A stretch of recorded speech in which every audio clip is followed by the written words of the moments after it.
hay empresas que están muertas y el emprendedor no lo ha aceptado todavía, que te provoca problemas familiares. Yo creo que si no nos hubiera comprado, antes de un año quebrábamos por crecimiento. ¿Cuándo es el buen momento para cerrar una empresa? Mira, esa es una buena pregunta, ¿eh? He llorado despidiendo a una chica. Hemos acabado los dos a mojo tendido llorando. Cuando emprendes sin dinero, lo buscas. Si no lo tienes, cierras. Cuando emprendes con dinero, te lo gastas.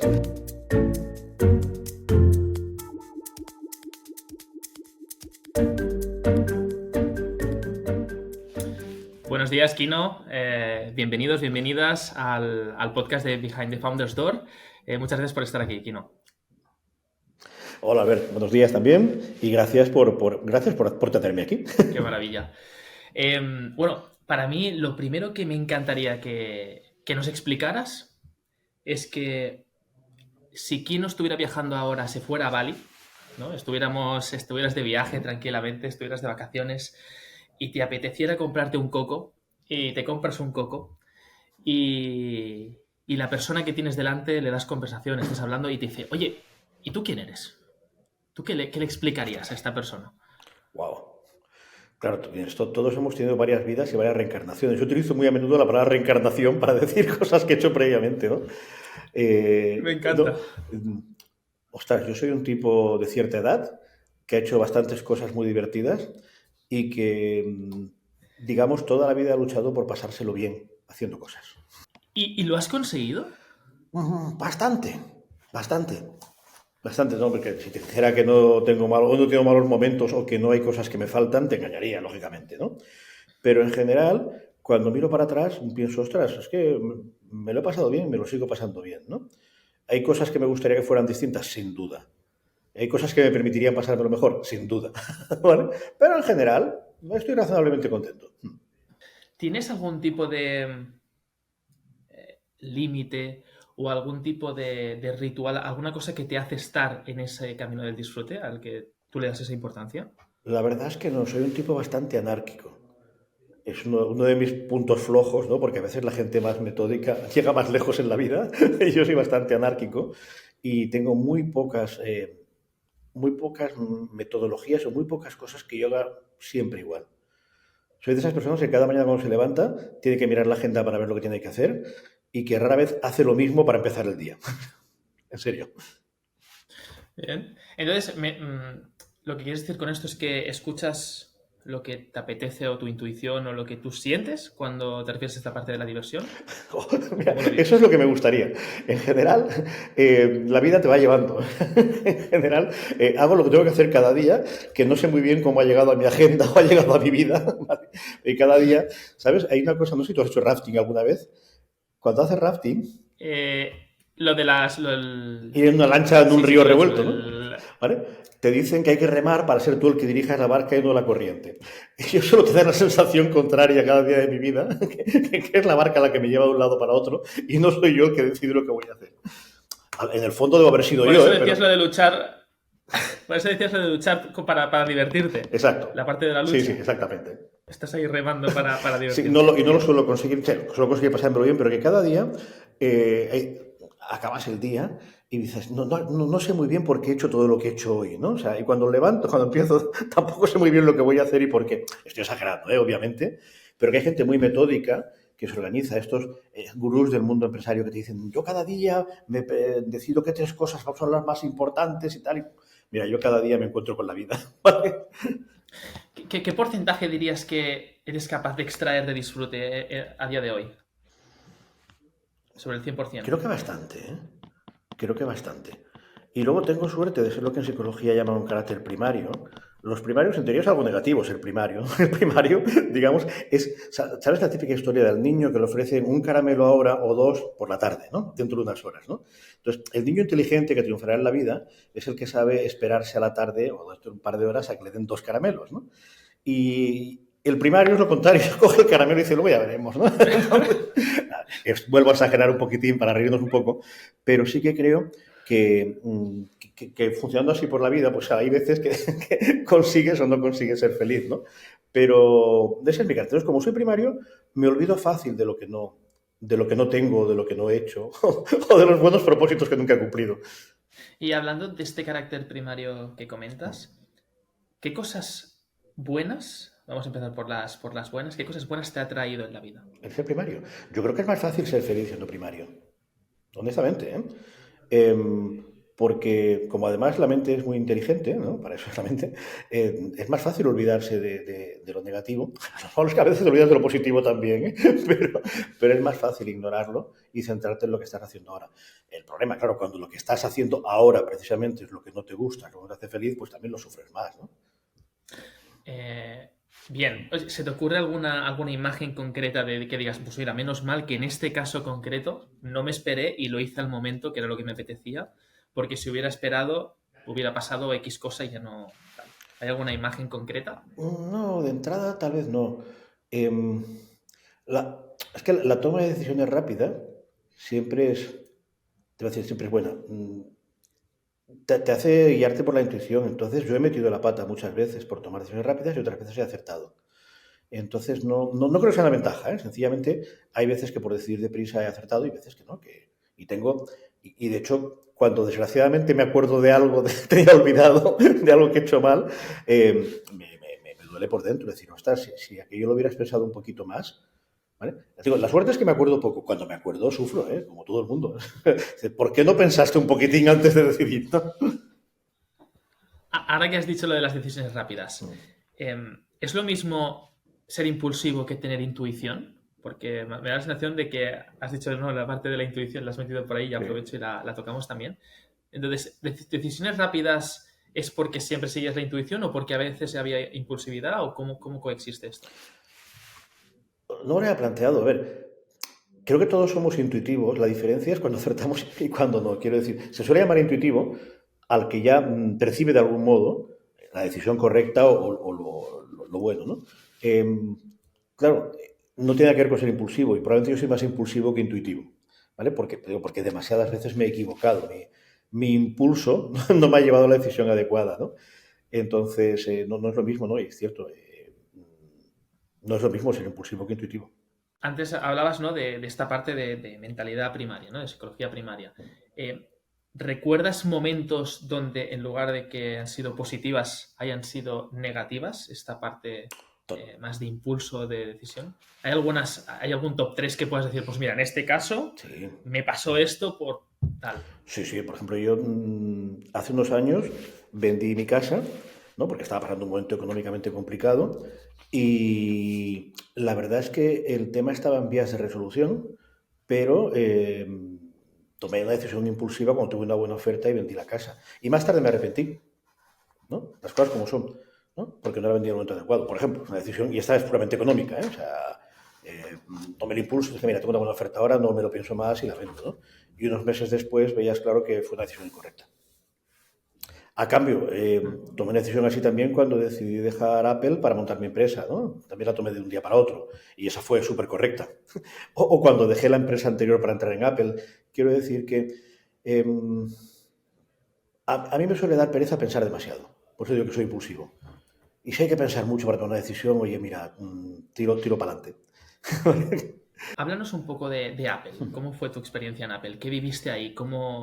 Sobre todo en el momento, ¿en qué año entraste en Apple? En el 89, el siglo pasado. En el 89. Sí, ¿Qué era Apple claro. en ese Apple se momento? llamaba Apple Computer entonces, porque solo hacía ordenadores. De hecho, solo hacía un ordenador que se llama Macintosh.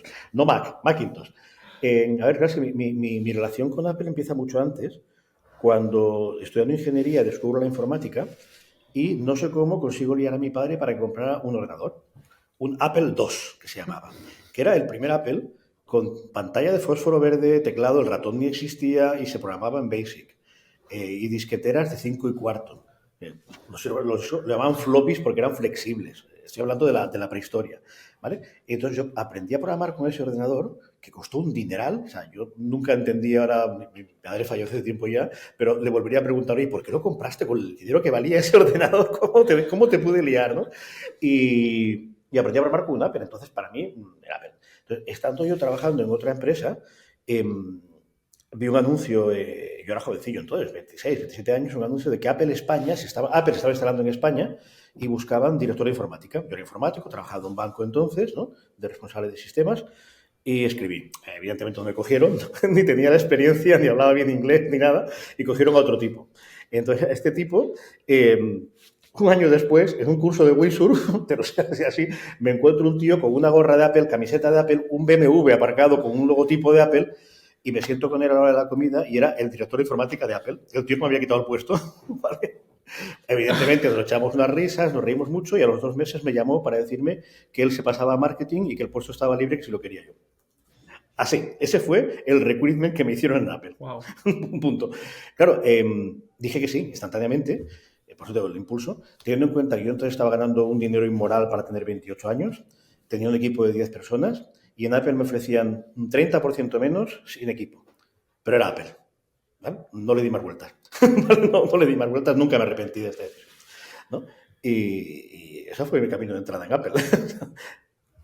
Y claro, Apple en ese momento, o sea, ¿qué cultura tenía? ¿Cómo era por dentro? O sea, ¿qué Mira, podemos te lo he imaginarnos? descrito un poco con el recruitment que me hicieron, pero para acabar de convencerme, me llevaron a la oficina de Apple de Barcelona, que Apple estaba en Barcelona entonces, ¿no? Y me pasearon por toda la oficina preocupándose de que viera todas las chicas jóvenes que había por allí y dándome todos los goodies que tenían, la mochila, camiseta, jarras de té, para que vieran lo divertido que era Apple. Y Apple tenía una cultura muy divertida. Se trabajaba mucho, pero era la primera vez que yo veía una empresa rollo americano, ¿sabes? Rollo americano de Silicon Valley, ¿no? De esta cultura de trabajar como negros, pero divertido, fiestas, mucha fiesta. Eh, Era un ambiente distinto. Yo venía de Coritel, que era una empresa de informática que había creado Accenture, de la clásica, ¿no? Y de repente te encuentras en Apple. Y el ambiente era muy distinto. Y éramos muy poquitos, además. Apple España eran 40 personas entonces. Te divertías Sí, entonces en sí, Apple. sí. Sin duda. Y, y entonces tú estás en Apple, estás haciendo tu carrera allí, y entonces, ¿qué ocurre? ¿Qué decides hacer? Bueno, llega lo que en España, lo que los jóvenes no conocéis, que antes de la crisis esta bancaria que hubo en el 2007 y 2008, hubo una crisis post-olímpica. Después de las Olimpiadas hubo una resaca, ¿no? Y Apple tenía oficina en Madrid y Barcelona. En esa época, la famosa frase de atar los perros con longanizas se hacía. Apple derrochaba el dinero. Yo viajaba cada semana de Madrid a Barcelona, hoteles caros, y decidieron que había que cerrar una de las dos y ganó Madrid, ¿vale? Ganó Madrid por el aeropuerto y por alguna cosa así.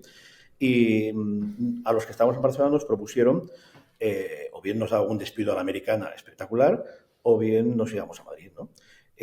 Yo lo consulté con mi mujer, estaba recién casado entonces, ella consiguió que su empresa la trasladaran a Madrid también y nos fuimos a Madrid los dos, ¿no?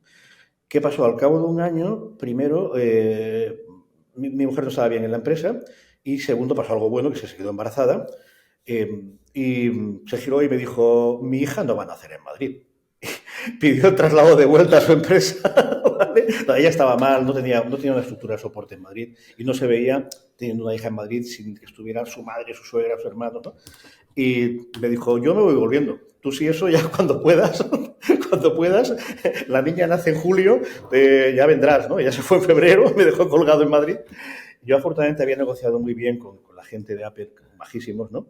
Que yo me iba a Madrid, pero que me guardaba el despido por si pasaba esto, precisamente, ¿no? Cumplieron, o sea, ellos me pidieron que fuera a Madrid, que montara el equipo técnico en Madrid, que lo trabajara bien, ¿no? Y cumplieron y me volví a Barcelona con un cierto dinero de despido para montar una empresa, ¿no? Y Ahí fuiste secundario, ahí no fuiste primario, imagino, fuiste... Ahí tuviste bueno, buena visión. Hombre, es que yo no sabía lo que eran los despidos a la americana y la verdad estuve muy a punto de quedarme en Barcelona la primera vez, ¿no? Pero claro, yo no tenía vocación de emprendedor, ¿eh? Sencillamente, y en Apple me lo estaba pasando muy bien. En ese momento ya estaba en el comité de dirección como responsable de producto, la verdad estaba muy bien, me lo estaba pasando bien en Apple y no me apetecía irme. Pero bueno, entiende que las circunstancias eran las que eran y tenía que volverme a estar con mi mujer y mi hija en Barcelona, ¿no? Y podía haber buscado trabajo, no sé, en IBM, en Oracle, en Digital, en alguna otra tecnológica, pero no sabré muy bien por qué. Me dio por, voy a probar a montar una empresa, ¿no? Y monté una empresa de consultoría alrededor del mundo Apple, que era lo que yo conocía. Entonces montas tu o sea, sería tu Sí, primera sí, sí. empresa. La misma semana que nacía mi hija, yo constituía la empresa. Exactamente. De hecho yo casi estrené Barcelona Activa. Es una Barcelona Activa, la conocemos todos del ecosistema catalán. Acaba de crearse hace poquito y cogí un despacho allí. Recuerdo que fiché un becario Y el mismo día que llegó el pobre chaval, el primer día, le di la llave del despacho y le dije, me voy al hospital, que están haciendo mi hija. Y él se quedó ahí solo en el despacho y dije, monta los ordenadores, ¿no? Y yo montando los ordenadores. Wow, o sea, montas tu primera empresa y decides montarla solo o con algún socio. En principio solo. Solo. Ah, vale. Fiché un par de becarios, que es lo que se hace en estos casos. Yo no sabía que era una startup, pero ya lo hice en modo startup. Lo que pasa es que tenía muy buena relación con el que era mi jefe entonces en Apple, que era el antiguo director de informática que me lió, ¿vale? Era director de marketing, y porque yo trabajaba con él, y él estaba planteando volverse a Barcelona también, y ya más o menos lo teníamos medio hablado, ¿no? Entonces él volvió, montó otra empresa y partimos acciones. Nos quedamos 50-50 cada uno de esas empresas, ¿no? Y al cabo de pocos meses ya éramos socios. ¿Y cómo fue o sea, cómo viviste el hecho de tener dos hijos, ¿no? La hija, la hija natural y la hija profesional. Hombre, ¿Cómo ambas viviste cosas, esta creación? ambas cosas súper excitantes, ¿no? Y ambas cosas nuevas, ¿no? Brutal, ambas cosas, ¿no? Y complejo, porque evidentemente te provoca problemas familiares. O sea, sigo casado con una mujer 30 y tantos años después, pero te juro que hubo momentos en los que parecía difícil que fuéramos a seguir casados, ¿no? Porque provoca tensiones, tú te vuelcas en la empresa, intentas gestionar lo mejor que puedes la familia, ¿no? Pero es muy complicado. Tuvimos otro hijo 2 años después, es complicado, complicado. O sea, dos críos pequeños, una empresa que crece, además creció muy deprisa, muy deprisa. De hecho, a los 3 años estábamos vendiéndola y se generan muchas tensiones, muchísimas. O sea, tu empresa escaló muy rápido, o Uh-huh. sea, diste con el clavo, Sí, pudiste hacerla crecer y eso de alguna forma, claro, requería más atención, más dependencia de ti, el propio sistema, la propia empresa. claro. Y porque es excitante, ¿eh? Porque ¿Cómo? te lo pasas muy bien cuando estás emprendiendo, sí. Es Sí. bien. Y tú decidiste de alguna forma pagar ese precio de decir, ostras, hasta los 3 años, que ahí es cuando... ¿Qué pasó? Es decir, decidiste por un tema de conciliación familiar, por un tema No, económico. más o menos. A ver, justamente los 3 años fue mi peor momento, digamos, de vida personal con mi mujer, con dos hijos pequeños, la empresa. Mira, yo cuando monté la empresa no digo que estuviera pensando que fueran a heredarla a mis hijos, ¿eh? Pero era mi empresa, no es como ahora que el que monta una startup ya sabe que la va a vender, ¿no? Pero como crecimos muy rápido en el mundo de Internet, enseguida llegó una gran empresa que nos quería comprar, ¿vale? Demasiado pronto. Mm. Digo, yo en el verano del 94 estaba montando mi empresa y en el verano del 97 vinieron a vernos. Entonces es muy pronto. Yo qué sé, en la cena de Navidad del primer año éramos 4. Los dos becarios, el contable, que trabajaba media jornada, y yo. En la cena de Navidad del segundo año éramos 20. Eh, Aquello creció muy deprisa, ¿no? Y te vuelve un poco loco. Entonces, nos llegó esta oferta. Además, nosotros no sabíamos vender una empresa, ni el que nos compró sabía comprarla, ¿eh? Es decir, no es como ahora, que hay mucha experiencia. Por ejemplo, ahora no te compran, ahora te hacen una ampliación de capital. En aquel momento, literalmente, nos compraron el 60% de las acciones y luego nos hicieron un préstamo. O sea, era mucho mejor, ¿no?, de lo que se hace ahora. A cambio, nos compró una empresa que se sonará rarísimo, nos compró Aguas de Barcelona. Aguas de Barcelona entonces estaba participada sobre todo por la Caixa. Nosotros estábamos haciendo algo de la Caixa y siempre he pensado que la Caixa fue la que le dijo a los de Aguas, oye, comprar a estos chicos, que no vayan a quebrar antes de acabar la web, ¿vale? Y darles estabilidad, ¿no? Porque estábamos creciendo muchísimo. De hecho, yo creo que si no nos hubieran comprado, antes de un año quebrábamos por crecimiento.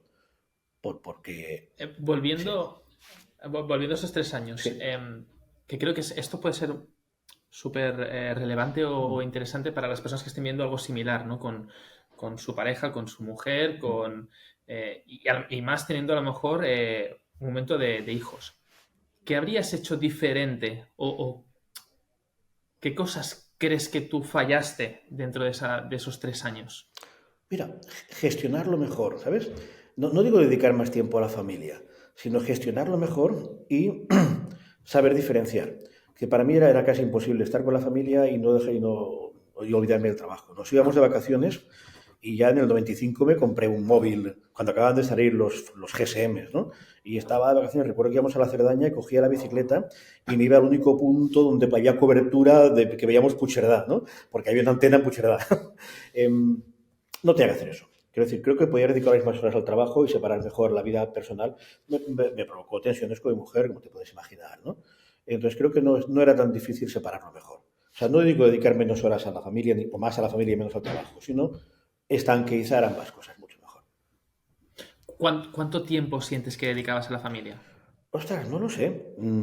O sea, mis hijos son mayores ahora ya. Y ninguno de los dos siente que ha tenido un padre ausente. Yo esto me he preocupado de preguntarlo, ¿no? Y todo lo contrario, ¿no? Creo que dedicaba bastante. O sea, cuando yo estaba en casa estaba con los hijos. Y yo me he chupado partidos de fútbol de mi hijo, conciertos de la coral de mi hija. He ido al colegio, he estado en todas las festivales de Navidad, etcétera, etcétera, ¿no? Quiero decir, creo que el tiempo que no he dedicado al trabajo lo he dedicado a la familia y no creo que haya dedicado poco. A veces es la atención, o sea, a lo mejor podía hacer el partido de fútbol de mi hijo con el móvil hablando con alguien de trabajo, ¿no? Eso sí. Has dicho que consideras que no eras un padre ausente, pero ¿y consideras que tampoco fuiste un marido ausente? ¿O ahí a lo mejor Esto sí? tendrías que hablar con mi mujer. Tendrías que hablar con mi mujer. A lo mejor sí, a lo mejor hay un poco más. A lo mejor un poco más, es cierto. Pero me he hartado de cambiar pañales, ¿eh? Por decirte algo. No, y luego recuperas. Tengo la suerte de una mujer con carácter, me gusta, ¿no? Y ella ya se encargaba a menudo de devolverme a mi sitio, ¿vale?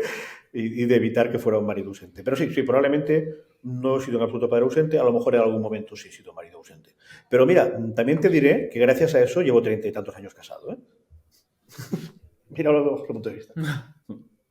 Gracias a que tu mujer tiene carácter. No, gracias a las ausencias, no es broma, no es broma. Quiero decir que, ostras, que mi mujer no tenía tiempo de cansarse de mí ni yo de ella, de hecho, de algún modo, ¿eh? No.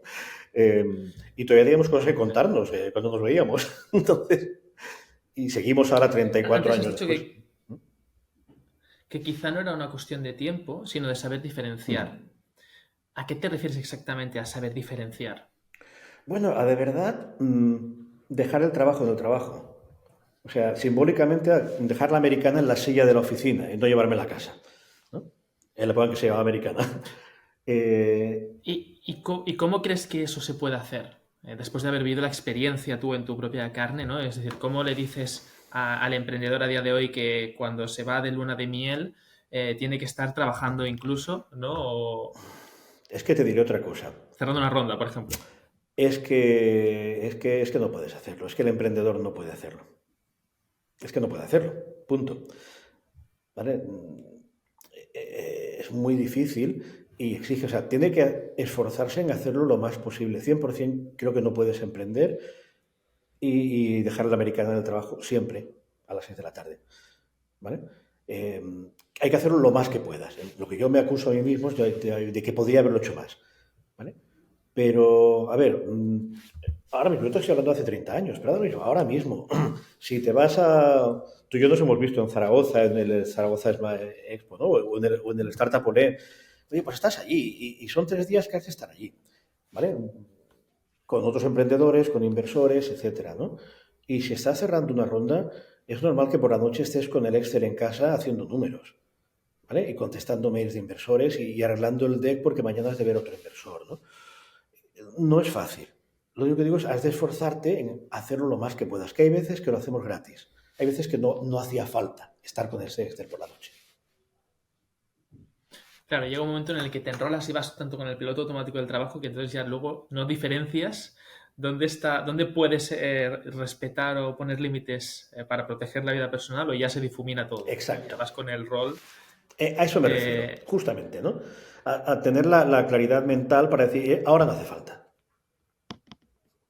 ¿Hay alguna cosa concreta que tú sientas que sea lo más tangible, visible posible que digas, mira, pues justamente creo que esto es una buena práctica cuando entres en un mundo de alto rendimiento dentro de esta parte de emprender y más si le pones rondas, porque hay diferentes tipos de emprendimiento, ¿no? El ecosistema startup y luego hay otros emprendedores que no necesitan inversión detrás. Entonces, el ecosistema startup donde hay inversión y donde eso acelera porque puedes contratar equipo, porque puedes meter tecnología mucho más rápido, etcétera, y el propio modelo acelera el modelo de negocio, sí que es verdad que la velocidad y el alto rendimiento aquí prima. Entonces, ¿hay alguna buena práctica, sobre todo para el ecosistema startup, que tú consideres que pueda ayudar a personas que tienen que conciliar esta vida personal? Bueno, buscar momentos para desinflarte, ¿no? Para respirar. Es que cada persona es distinta, ¿eh? Cada persona es distinta y no es tan sencillo. A mí el hecho de ser un tipo un poco anárquico me ayuda mucho, ¿no? O sea, yo en aquella época que estaba vendiendo la empresa, a lo mejor me iba a mediodía a comer con mi socio y ya no volvíamos y nos tomábamos 3 gin tonics después de comer hablando de las cosas, ¿no? Y eso me devolvía la vida. Quiero decir que...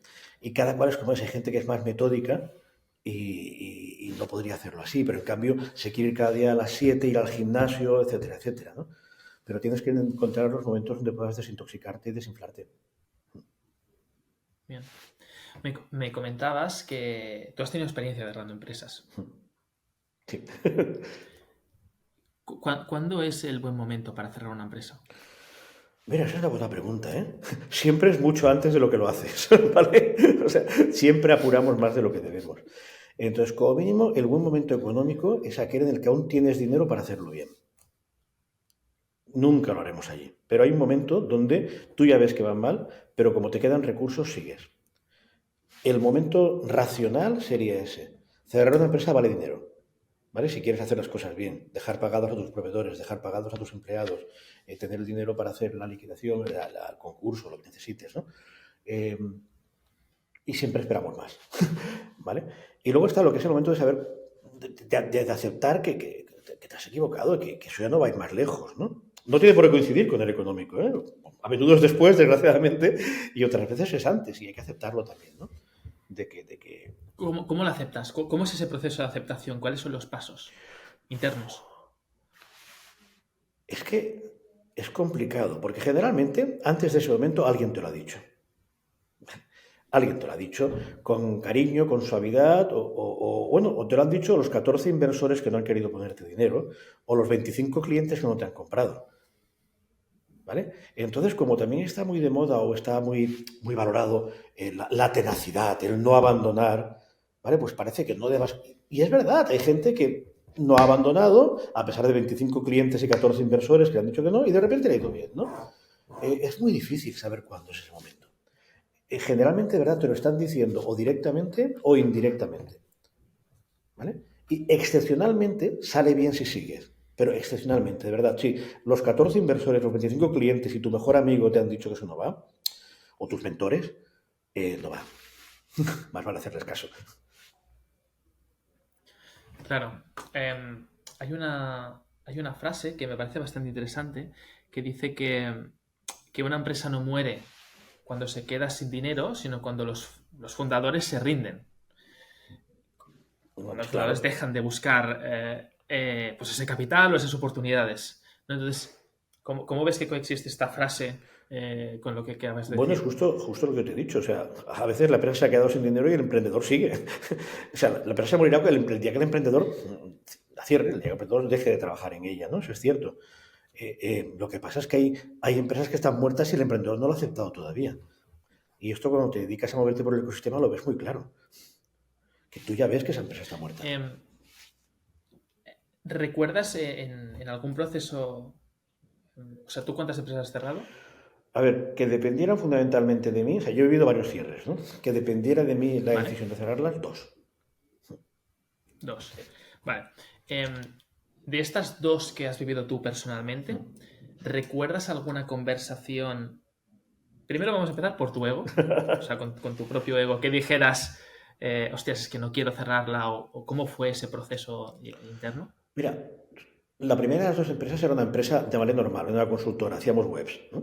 De desarrollo. La segunda era una startup, era un portal de contenidos y de red social para el mundo de los deportes extremos, ¿no?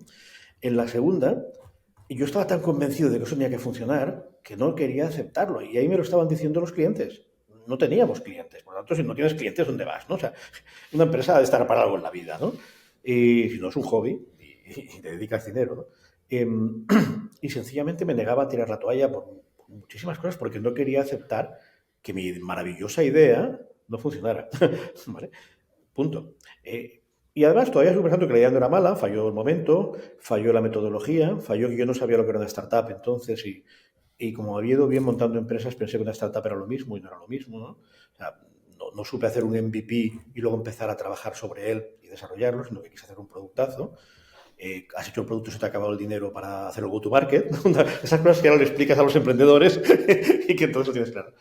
Y yo no quería aceptar que mi idea no estaba funcionando. Insisto, todavía no... ¿En qué fase estabas? ¿En qué fase no estábamos? En el mercado, el producto existía, teníamos empleados y buscábamos... Al ser un portal de contenidos, teníamos que vivir de patrocinadores, ¿no? No estábamos en suscripción todavía. Y no aparecían los patrocinadores, cosa que me parecía increíble también. La monté en plena crisis económica, ¿eh? Entonces, empresas como un Red Bull, un Nike, que dedicaban millones al patrocinio de tema de deportes extremos, bajaron un montón del presupuesto en aquel momento. Y contábamos con ese patrocinio, ¿no? Pero bueno, da lo mismo. O sea, pues ya está, pues si no hay dinero hay que cerrar, ¿no? Y... Bien.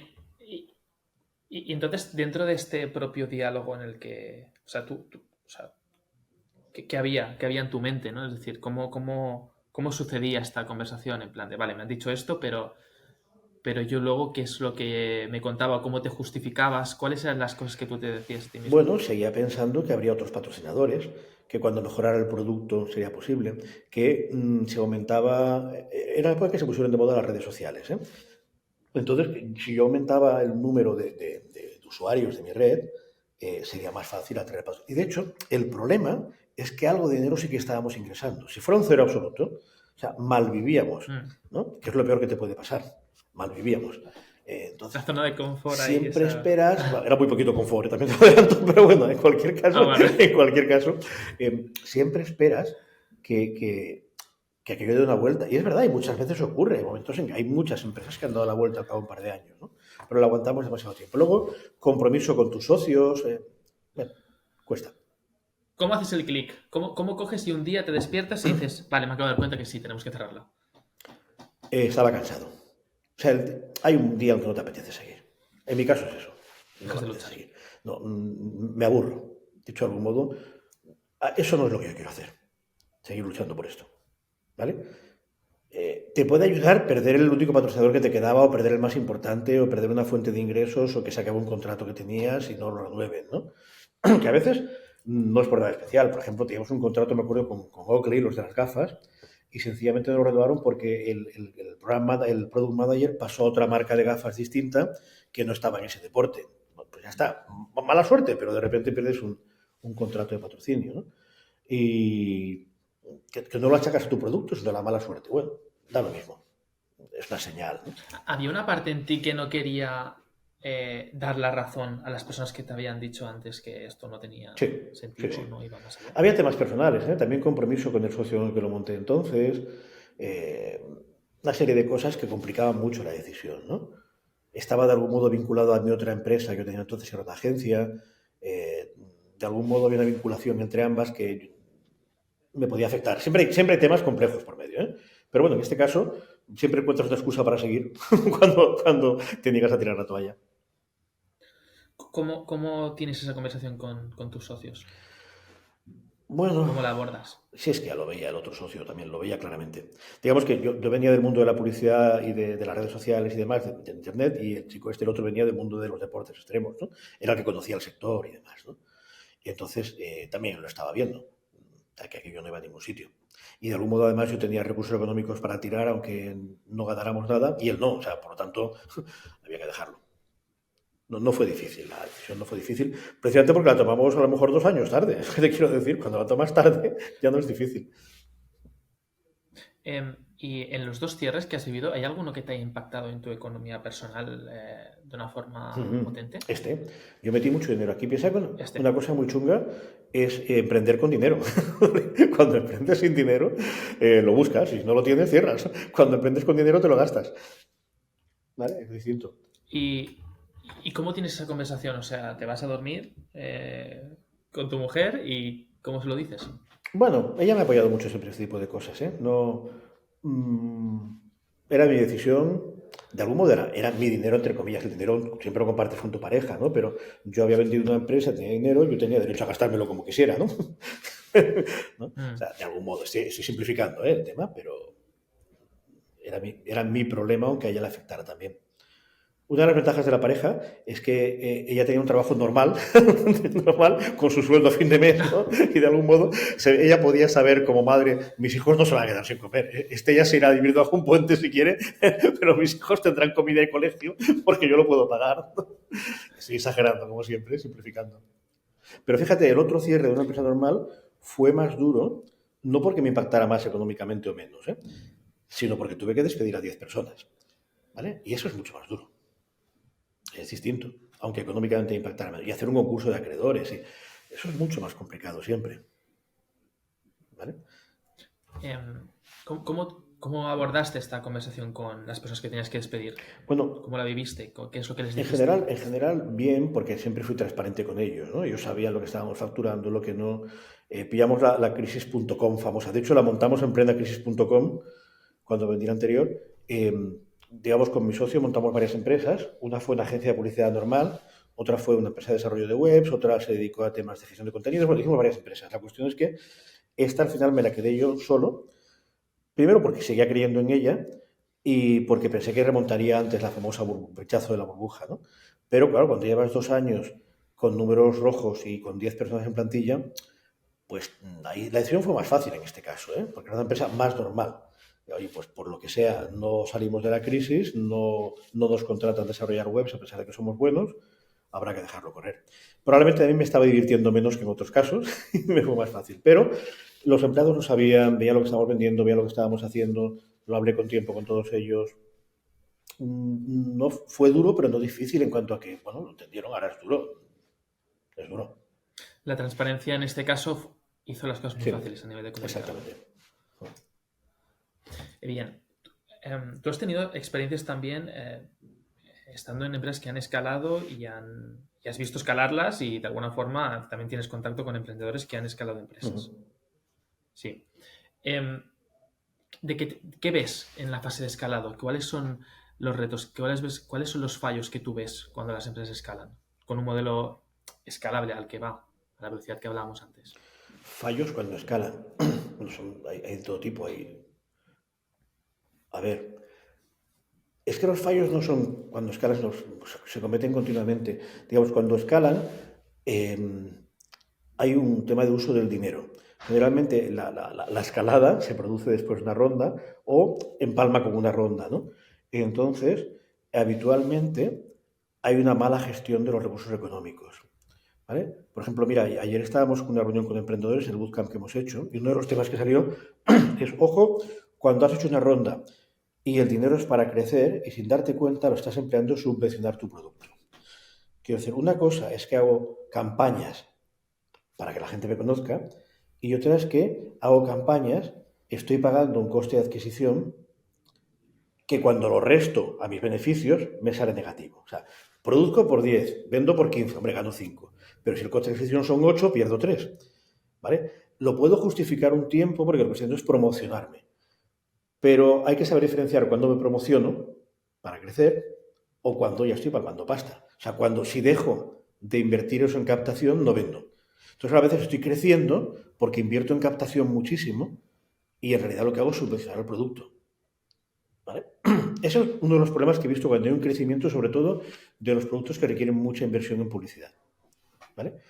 El otro, sobredimensionar la plantilla. Ahora que tengo dinero, ¿vale? Pues por fin puedo contratar a este y este.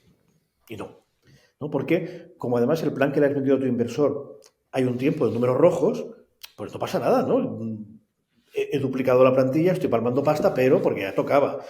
Está justificado. Está justificado. Y ojo, ten cuidado, porque si no están subiendo igual las ventas.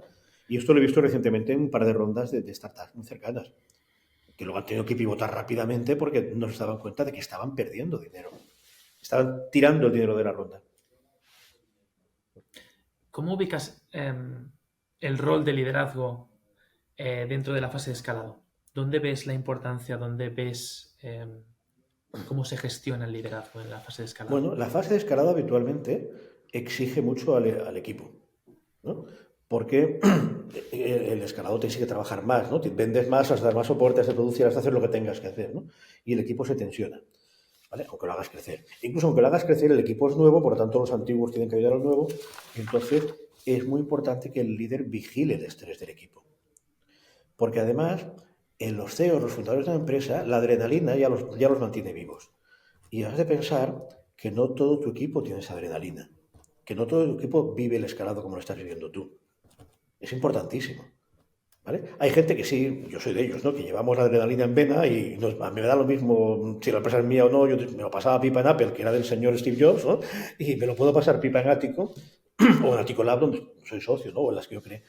Pero no todos los empleados tienen eso. Entonces, tú estás allí pensando solo en crecer más y en hacerlo mejor. Y oye, el empleado puede no pensar lo mismo. Entonces, ojo con la tensión que le metes y busca los alicientes para él. Que pueden ser económicos, pueden ser de muchas maneras. Pueden ser sencillamente de que le pongas otro empleado al lado que le ayude, ¿no? Entonces, no se vive igual. O sea, se genera como que hay dos perspectivas, ¿no? La perspectiva de la adrenalina que tú decías del liderazgo y del crecimiento, etcétera, y luego está la perspectiva del propio estrés del empleado cuando estás cascadeando ese nivel de estrés. ¿Has tenido alguna experiencia personal donde tú no hayas sabido gestionar estas dos perspectivas? Bueno, como yo soy muy crítico conmigo mismo, no me importa criticarme, decir mis defectos. Creo que uno de mis puntos fuertes suele ser la gestión de personal. Me ha pasado poco, pero a veces pasa. Y pasa, sobre todo hay veces que es que no sabes cómo arreglarlo. Justo lo que te he dicho antes, ¿no? El personal, o hay una persona que está tensa porque tiene demasiado trabajo y se agobia. Y a veces ya no es que le pagues más, no es ponme a otra al lado. Y hay veces que dices que no me salen los números para ponerte otra al lado. Entonces ya puedes cuidar con cariño a esta persona y si no lo arreglas, se te va a ir. Se te va a ir o va a dejar de rendir bien, ¿no? Entonces, estos casos sí que los he vivido. En general, por transparencia, por manera de trabajar, me ha costado poco motivar a los equipos que tengo, hacerlos cómplices, etcétera, ¿no? Lo importante es que vean que a la que puedes poner esta persona a su lado, ¿no? Y lo valoras. Esa es la parte complicada, tal vez, ¿eh? Porque no siempre puedes, pero yo en general no he tenido muchos problemas con el equipo. O sea, incluso te diría antes, pues sí, Ah, ah, sí, y al ser un líder enfocado a personas, ¿sientes que a veces a lo mejor has descuidado más la parte de objetivos, de sí, resultados? es una contrapartida que suele venir así. Sí, sí, probablemente me pasa. Ah, sí. Y sobre todo porque yo soy fanático de una famosa frase que es esa de The journey is the reward, ¿no? O sea, lo importante es el camino. Entonces, a veces me olvido de que hay un objetivo que es, oye, que hay que vender y tener beneficios, ¿no? No es que me olvide, ¿eh? No, no te lo creas tampoco. Pero soy más bien un tío de producto. A menudo el equipo es parte del producto y me fijo más en eso. Sí. Sí, bueno, nosotros lo vemos mucho, que normalmente hay personas que se orientan mucho más a relaciones, gestión de personal, etcétera, y descuidan la parte de los resultados y tienen que balancearse Mm, de no descuidar esa pata y al revés, hay personas que ganan la seguridad y lo que les mueve es el objetivo mm. y descuidan la parte de gestión de personas, ¿no? Y entonces Ciertamente, ahí está el equilibrio. ciertamente. ¿Y, y cuál ha sido un poco tu estrategia o cómo de alguna forma tú balanceabas? ¿Había alguna cosa que te daba alertas, que te ayudaba a tomar conciencia sobre la parte de Hombre, resultados? el Excel, tarde o temprano lo ves, o sea, tienes que verlo, ¿no? Eh, digamos, lo que cualquier CEO, incluso aunque no sea el mejor del mundo, sí hace cada mes es mirar los números, ¿no?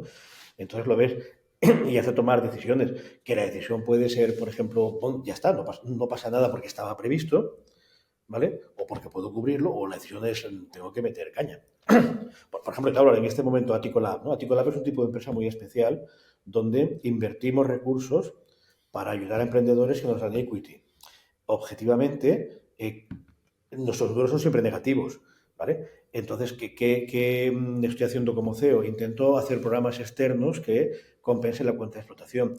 Yo sé que si no llego a compensarla del todo no pasa nada, que ya es parte del plan, pero no puedo dejarla descuidada del todo tampoco. O sea, hay una serie de recursos que puede invertir el grupo y otros que no, ¿vale? Entonces hay una tensión ahí si yo veo un tiempo que, oye, esto no funciona y habrá que tirar los números.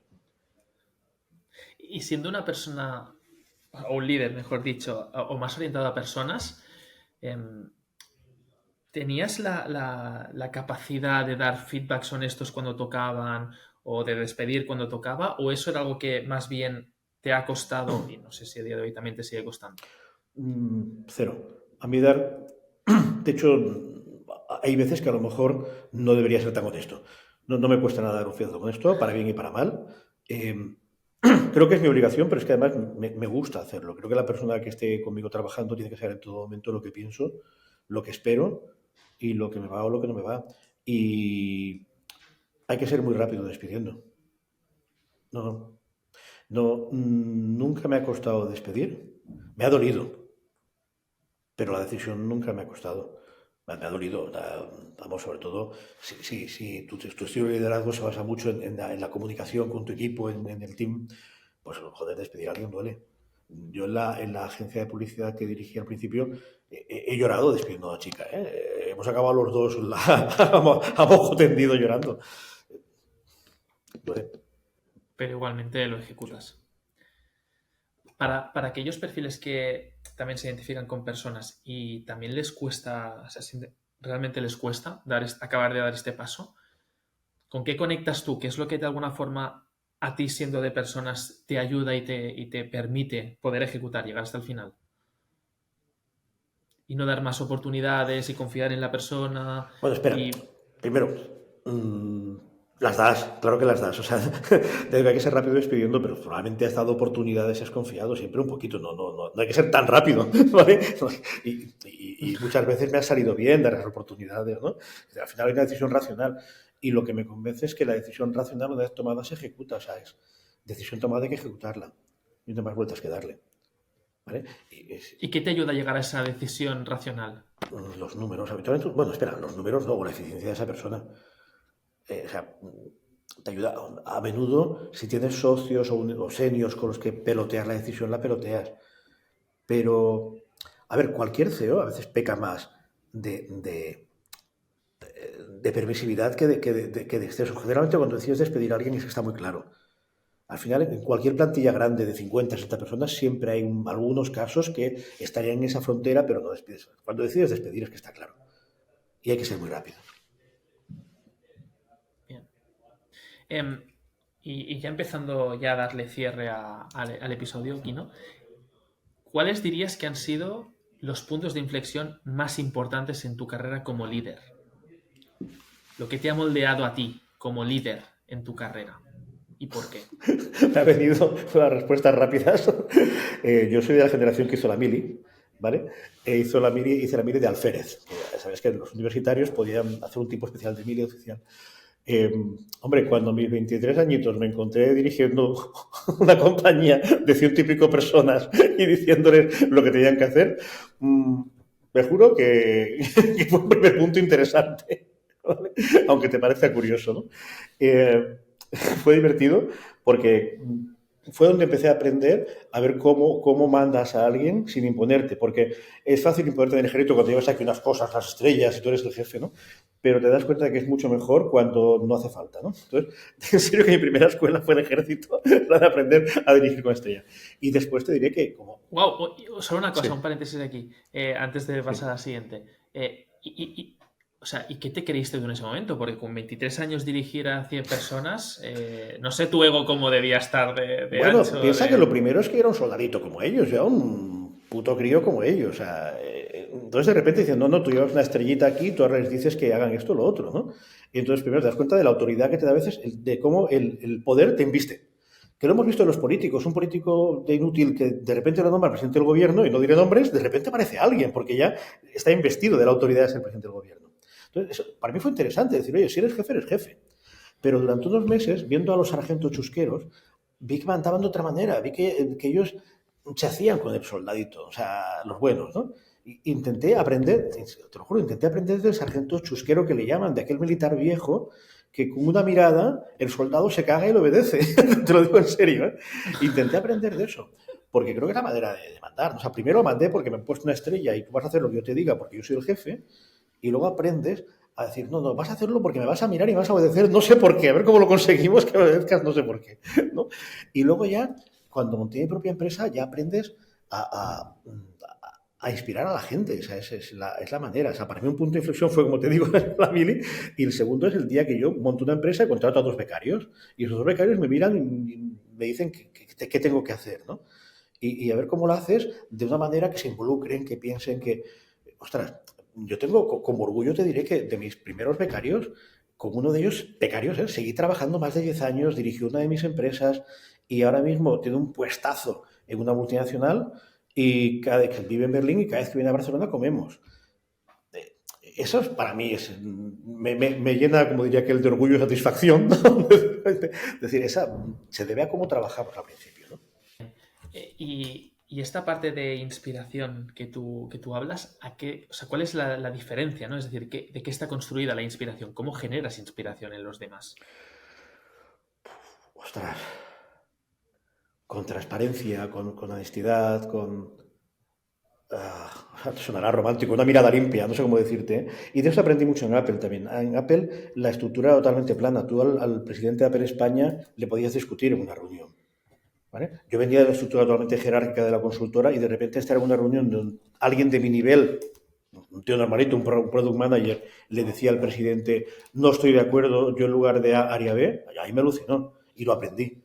O sea, yo creo que una empresa donde cualquiera le puede decir al jefe, con educación y bien, yo en lugar de A, haría B, hostia, eso es genial. Entonces, tú lo has de transmitir como jefe. A mí se me puede decir que en lugar de A harías B. Bueno, creo que es una parte importante. Que no sé si esto entra un poco en contraposición a tu primera experiencia dentro del ejército. De lo que decías Sí, con la mirada ya te has cagado, te has sí, acojonado. fue muy bueno, porque tienes que poder combinar ambas cosas. Te lo digo en serio, ¿no? En el ejército aprendí, primero, lo fácil que es mandar cuando alguien te ha dicho que eres jefe, y lo difícil que es, por eso fui aprendiendo, lo difícil que es mandar porque te obedecen. Conseguir esa imagen de autoridad. Y lo que aprendí más tarde en Apple es que además tienes que poder hacerlo sin que te miren desde abajo. ¿Vale? Y para un emprendedor esto ya es más importante eso. No hay jerarquías en la startup. Entonces, al CEO, los demás le han de respetar desde la igualdad prácticamente. Porque somos, en una startup cuando empiezas hay 4 personas, 5, y está el becario junto con el fundador, ¿no? Tiene que haber este respeto basado en algo más, no sé cómo decirte, esa transparencia, una autoridad que transmite sin necesidad de llevar una estrella puesta, ¿vale? Lo mejor de ser jefe es no tener que decirlo nunca, ¿no? Es decir, no va a hacerse eso porque soy el CEO. Hay que evitarlo. Y de hecho, los buenos CEOs, cuando tienen que acabar diciendo eso, pillan unos cabreos. Yo conozco gente que cuando acaba diciendo se va a hacer porque soy el CEO, están cabreados porque no han conseguido transmitir esto se va a hacer porque hay que hacerlo así. No, no es fácil, ¿eh? Ser jefe no es fácil, ¿eh? En absoluto.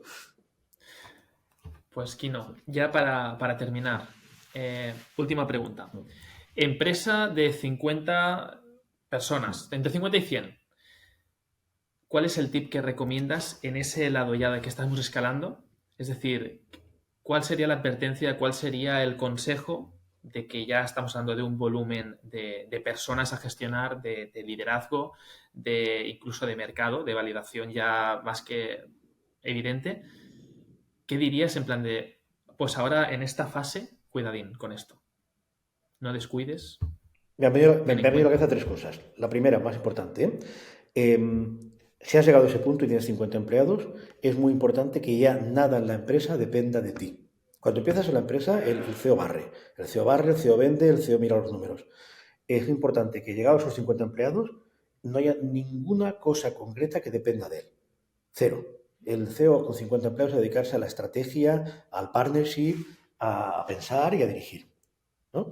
Y, por ejemplo, es un error que yo he cometido muchísimo. Todavía tener 50 empleados y seguía habiendo cosas que las hacía yo. Punto. Y la otra, son 2 cosas, pero te las resumo en una. Préstale tanta atención al equipo humano como a la cuenta de explotación. Porque es fácil despistarse con ambas cosas. Entonces, como CEO te diría, tu trabajo debería ser cada día mirar tu equipo y mirar el Excel. Y luego sigue con la estrategia, ¿no? Y ningún otro. Y sigue con la estrategia, dirige la empresa. Y nos cuesta mucho a todos hacer eso, ¿eh? Nos cuesta mucho retirarnos del día a día, de un trabajo que solo tú haces bien. Que a lo mejor es verdad, pero lo va a hacer otro. Increíble, Kino.